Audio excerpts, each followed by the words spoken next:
அல்லாஹ் கூறி காட்டுகின்றான், இன்ன இப்ராஹீம கான கானித்தல் லில்லாஹ், நிச்சயமாக இப்ராஹிம் இறைவனுக்கு அடிபணிந்த ஒரு முழு சமுதாயமாக வாழ்ந்தார் என்பதாக அல்லாஹ் கூறி காட்டுகின்றான்.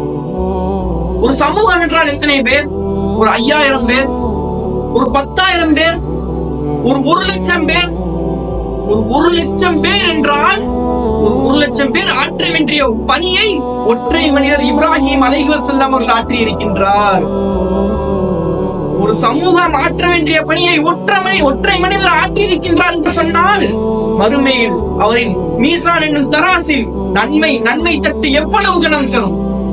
ஆனால் அதே வேளையில் எனது நன்மை தட்டும் உங்களது நன்மை தட்டும் எவ்வளவு கணம் தரும் என்பதை பற்றி இங்கு சிந்தித்து பாருங்கள். ஒரு மனிதனை ஒற்றை சமூகமாக அல்லாஹ் திகழ்ந்தான் என்று அல்லாஹ் கூறி காட்டுகின்றான். வாழ்வு முழுவதும் தீனுக்காக வேண்டி, தௌஹீதுக்காக வேண்டி போராட்டத்தில் ஈடுபட்ட ஒரு மனிதனின் வரலாறு தான் தியாகத்தின் வரலாறு.